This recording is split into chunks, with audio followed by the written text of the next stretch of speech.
Hello again, I'm Coyote Jack, and well, I played the first I played Silent Hill, the original from Team Silent, but the first one I started one it was Silent Hill 2 because I didn't have a PlayStation 2 around that time.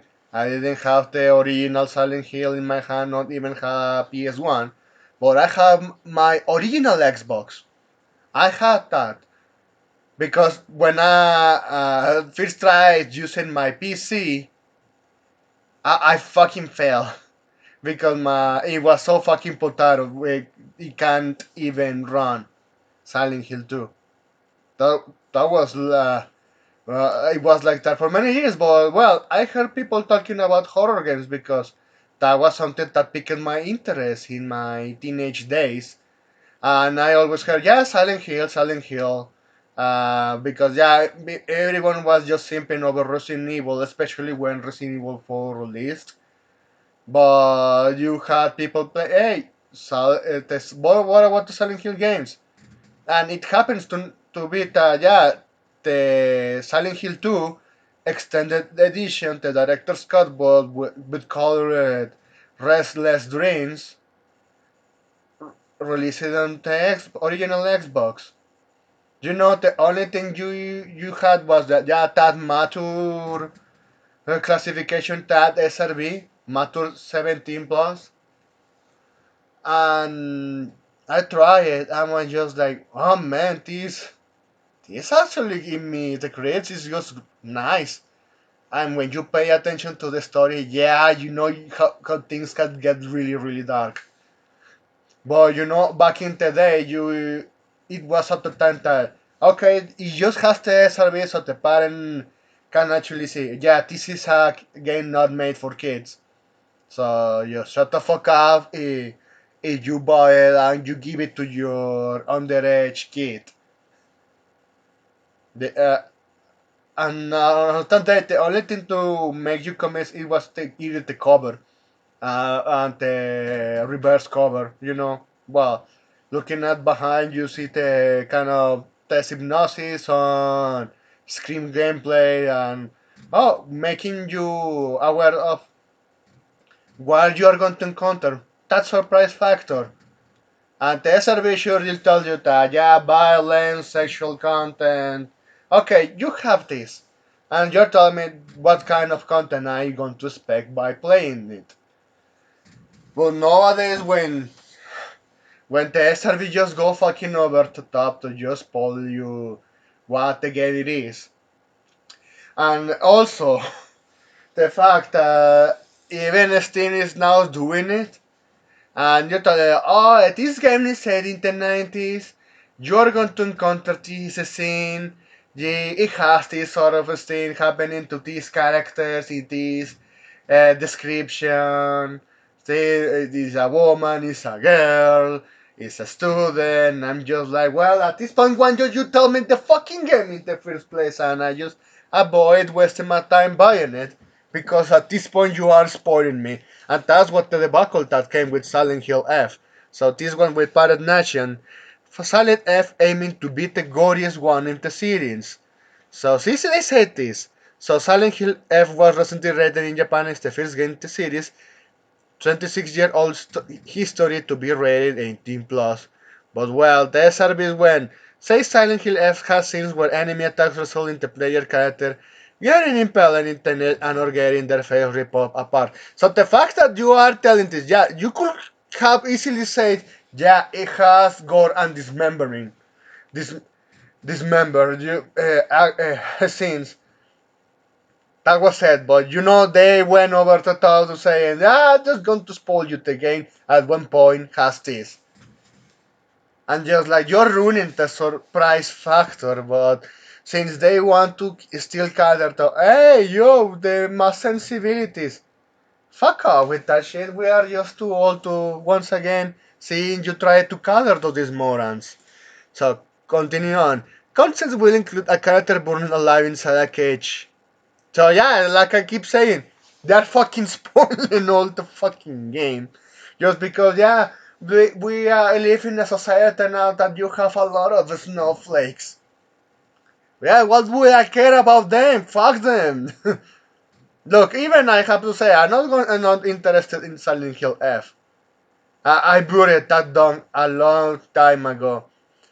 But also I have to say, yeah, the way that you try to, say you are going to revive the interest with the Silent Hill remaining fan base.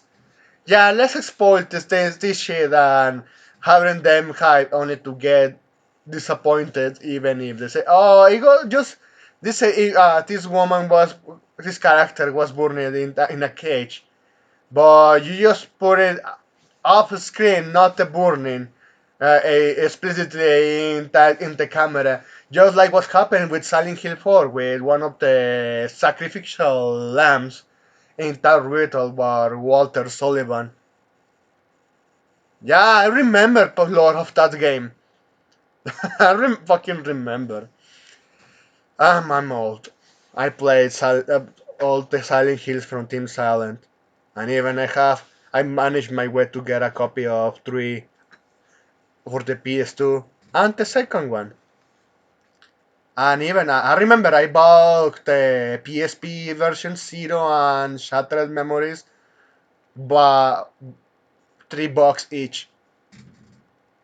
Sadly, I couldn't buy the remake of Castlevania. Yeah, that one I still fucking regretting it. But anyway, so they are going on their way to just tell you, oh, you have these scenes, you have these scenes, you have these scenes at this one part of the game. They're fucking spoiling all the game just to appeal to the snowflakes that yeah, don't bitch with us for creating this. But at this point, fuck them. You already have the fucking age classification. Even now for an SRB, you can have one on Steam.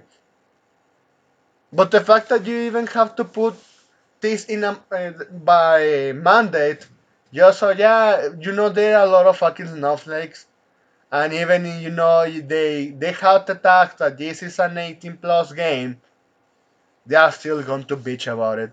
And the way that they're doing all of this, yeah, those warning signs, it just, it's fucking stupid. And also just ruin it to yourself because now people have certain expectations and they come out with they're even actually showcasing like that. You know what? I want to see someone streaming that and then telling you, yeah, they said it was burning, but it was just off screen. Just you were only hearing the screamings. No, not the actual scene. Just like with Silent Hill 4. Ah man, this is just why. This is making me sad because I enjoy it a lot of horror games, even the Western style that they were trying to make their own based on the Japanese market. Because yeah, the pinnacle of horror video games started between the PS1 and the golden era is was on the PS2. Games like not only Resident Evil and Silent Hill, you had Fatal Frame, you had one, and the one that I remember from the West, the obscure games, one and second one, those teenagers that they were fighting for their lives because they want some fucking experiments based on a plant. I enjoy it because even also those obscure games, even you can find it on Steam at a cheap price. And I still recommend those to this day because those games not only you had a interesting horror story, you could actually play those 2 entries with a game because they were designed not only to be as a single player experience but also as a cooperative experience. So yeah, two characters in a one scenario progressing through the game just so you can actually have some compelling time with one friend or with one brother or sister.